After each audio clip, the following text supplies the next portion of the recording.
মণিপুর স্কুলের সামনে কিছু ছেলেরা খুব আড্ডা করে। ব্রিজের উপরে কিছু সংখ্যক লোক থাকে, ওই লোকগুলা বাচ্চারা ভয় পায় অনেক টাইমে। যেহেতু আমি বেশিরভাগ অসুস্থ থাকি, আমার মেয়ের সাথে যেতে পারি না, কিন্তু ওই বাচ্চারা থাকলে আমার ভয় লাগে।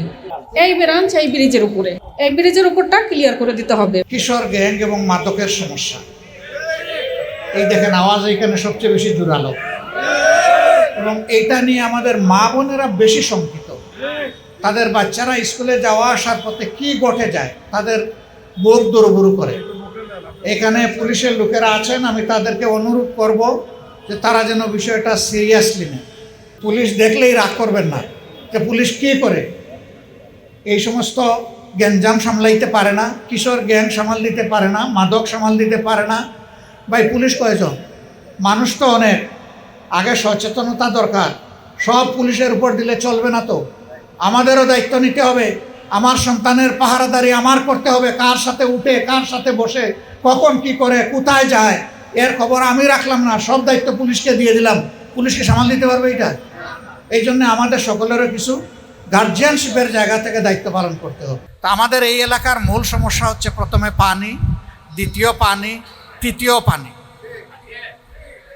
এরপরে আমাদের সমস্যা হচ্ছে গ্যাসের অপ্রতুল সাপ্লাই অথবা একেবারে না থাকা, ড্রেনেজ সমস্যা, কিশোর গ্যাং, মাদক, স্কুলের সামনে আড্ডা, রাস্তাঘাট অল্প পানিতে বৃষ্টি হলে ডুবে যায়, 3টা নালা আছে একদম ময়লায় ভরে আছে,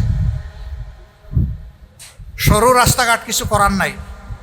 আপনারা যেভাবে রাস্তা বানিয়েছেন, সরকার এইটাকেই যতটুকু পারে গোসামাজা করে। এর বাইরে বিদ্যুতের সমস্যা আছে, এটা সারা দেশের, কিন্তু এইখানে একটা সমস্যা আছে, রাস্তার মাঝখানে বিদ্যুতের খুঁটি। এগুলো আমরা দৃষ্টিতে এনেছি সবগুলা। আপনাদের সমস্ত সমস্যা কম্পাইল করে মাননীয় প্রধানমন্ত্রীকে আমরা দিয়েছি। এর প্রেক্ষিতেই আজকের এই আশাটা আমাদের। তা আপনারা আজকে একসাথে সবাইকে পেয়ে গেছেন। আমরা দুইজন এখানে ইলেকশন করেছি, আপনাদের মানুষ।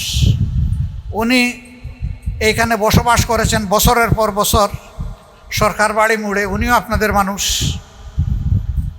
আর বাকি যারা আছেন তারা সেবা দানকারী ব্যক্তিরা এখানে আছেন। আমরা দেখেন দেশটা আমাদের সবার। আমি নিচ থেকে আসতেছি, প্রথমে হলো পানিতে ভরে যায় রাস্তা অল্প বৃষ্টিতে। কেন ভরে? আমাদের ড্রেন পানি টানতে পারে না বলে। আমাদের নালা ভরে আছে, এই জন্য ভরে। কে ভরলো এগুলা? এগুলা কি সরকার মানুষ পাঠাইয়া এখানে ময়লা ফেলে? আপনি আমি ফেলি। আমাদের সচেতনতার অভাব। আস্তে করে জানালা দিয়ে ছুঁড়ে মেরে দিই, নালার মধ্যে পড়ে যায়। আমার বাসা, তার সামনে আমি রেখে দিচ্ছি ময়লাটা। আপনিই তো বের হওয়ার সময় এটা আপনার চোখে প্রথমে পড়বে, খারাপ লাগবে। এই ময়লাগুলা গোড়ায় গোড়ায় গিয়ে ড্রেনে পড়ে। এটা কি কোনো সরকারের পক্ষে সম্ভব যে প্রতিদিন একবার ড্রেন পরিষ্কার করে দেবে? প্রতি সপ্তাহে, প্রতি মাসে? এটা সম্ভব না। বছরে 1-2 বার করবে, কিন্তু মূলত এগুলা পরিচ্ছন্ন রাখার দায়িত্ব আপনার আমার সকলের। আমরা যদি সবাই এই দেশের সরকারের দায়িত্ব পালন করি, এই দেশ ভালো থাকবে ইনশাআল্লাহ। আমরা এই সমস্যাগুলা তুলে ধরেছি, এখন আমরা দুইজনের মুখ থেকে একটু শুনবো। আপনাদের কথা মন ভরে আগামীতে শুনবো। আরও বহু জায়গা আজকে দৌড়াদৌড়ি করতেছি, একটু ফিজিক্যালি দেখতেছি, নালা নর্দমা, দুর্গন্ধ, ময়লা, আবর্জনা, ওগুলা দেখার চেষ্টা করতেছি সরাসরি। এই জন্য সময়টা আজকে বৈঠকে না দিয়ে আমরা ফিল্ডে দিতে চাচ্ছি। আপনারা খুশি তো নাকি? না মন খারাপ করছেন? বিসমিল্লাহির রহমানির রহিম।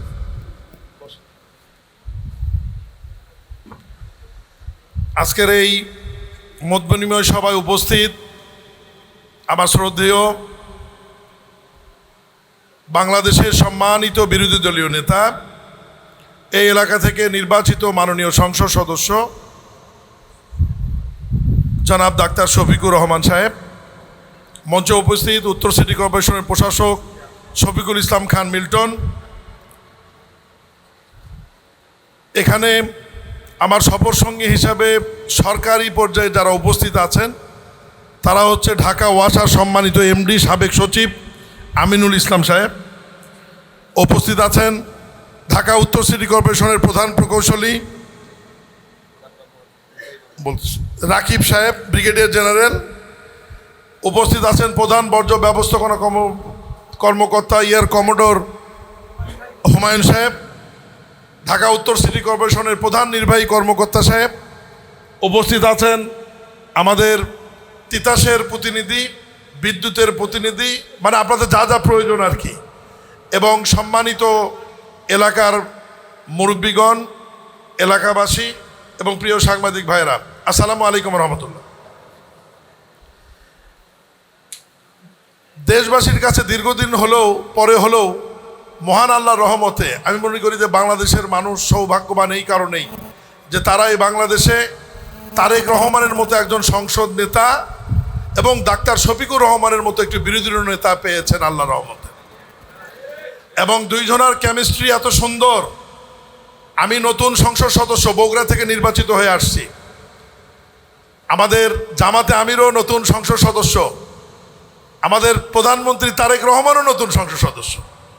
এই সংসদ সদস্য হবার পরে সংসদে বসে যেটা উপলব্ধি করেছি যে মাননীয় প্রধানমন্ত্রীর বক্তব্য এবং বিরোধী নেতার বক্তব্যে আমাদের মধ্যে টুকটাক খুনসুটি হলেও সব শেষে আমরা একটা জায়গায় পৌঁছে দেশের জন্য ভালো সিদ্ধান্ত নিতে পারি। সবাই বলে আলহামদুলিল্লাহ। বসেন বসেন।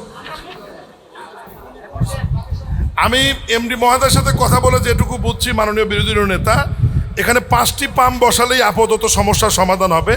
আমাদের 5টি জায়গা লাগবে, 5টি জায়গা নির্ধারণ করবে। এখানে আমাদের সুপারিনটেন্ডেন্ট ইঞ্জিনিয়ার মজিদ সাহেবকে দায়িত্ব দেওয়া আছে, উনি ঘুরে ঘুরে দেখবে। যেহেতু ওনারা আমার শ্রদ্ধেয় বিরোধী নেতা একটা ঘোষণা দিয়েছেন, মিল্টন সাহেব একটা ঘোষণা দিয়েছেন, কারণ ওনারা এখান থেকে নির্বাচন করেন, তো ওনাদের ব্যক্তিগত বা ঐচ্ছিক তহবিল থেকে ওনারা দেয়। আমি তো রাষ্ট্রের দায়িত্বে আছি, আমি তো ওইভাবে দেওয়া যাবে না। তবে আমি এই 5টি পয়েন্টের জন্যে আমি জেলা পরিষদের মাধ্যমে 10 লাখ করে 50 লক্ষ টাকার ব্যবস্থা আমি করে দেব। হ্যাঁ, আচ্ছা ঠিক আছে। বিরোধী নেতার সাথে আমিও 20 লাখ টাকা করে ব্যবস্থা করে দেবো ইনশাআল্লাহ। তাহলে এখন বাকিটা আপনারা একটু সহায়তা করেন। আমার মনে হয় যে 60 লাখ টাকা করে হলে 2 শতক করে জায়গা, আমার মনে হয় 2-3 শতক করে জায়গা পাওয়া যাবে আমার মনে হয়। এটা একটু দ্রুত আপনার ব্যবস্থা করে দেন। পাম্প আমাদের রেডি আছে, জায়গা পাওয়ার সাথে সাথে আমরা পাম্প বসিয়ে পানি সাপ্লাইয়ের আপাতত এই এলাকাটাতেই 5টি যদি আমরা ডিপ টিউবওয়েল বসায় দিতে পারি। আর একটা জিনিস আপনাদের কাছে অনুরোধ করব, প্রচুর অবৈধ চুরি করে পানির লাইন আপনারা পানি নিয়ে যান। এই এলাকায় সবচেয়ে বেশি। এমডি সাহেব আমার কানে কানে বলছে, আমি ভয়ে বলার সাহস পাচ্ছি না, কারণ এটা বিরোধী দলীয় নেতা নির্বাচনী এলাকা। উনি যদি আবার মনে করে যে আমার নির্বাচনী এলাকায় আপনি চোর খুঁজে বেড়াচ্ছেন কেন, এই জন্যে এখন এ ব্যাপারে একটু আপনাদের সচেতন হতে হবে, যাতে অবৈধ লাইন যারা আছে আমাদেরকে আইডেন্টিফাই করে দেবেন, আমরা সেগুলো বিচ্ছিন্ন করে দেবো। তাহলেই দেখবেন যে আপাতত পাবেন। আর জায়গা দ্রুত খুঁজে বের করেন, টাকা তো রেডি, এখন তো আর সমস্যা নাই। জায়গা দেন, টাকা রেডি, ডিপ টিউবওয়েল রেডি, দ্রুত সমাধান হয়ে যাবে। সবাই যে সহায়তা করেছেন আমাদেরকে, এই জন্য ধন্যবাদ দিয়ে, আর আপাতত মাননীয় বিরোধী নেতার পিএস, আপনার নাম কি, নজরুল সাহেবকে আপনারা যোগাযোগ করবেন। এমার্জেন্সি পানি যেখানে যেখানে লাগবে ডিপ টিউবওয়েলে বসানোর আগ পর্যন্ত আমরা বিরোধী নেতার সম্মানে ওই এলাকাতে ডিপ টিউবওয়েলে বসার আগ পর্যন্ত কন্টিনিউ আমরা গাড়ি দিয়ে পানি সাপ্লাই দিতে থাকবো ইনশাআল্লাহ। আমি সবার প্রতি ধন্যবাদ এবং কৃতজ্ঞতা দিয়ে শেষ করছি। আসসালামু আলাইকুম রহমতুল্লাহ।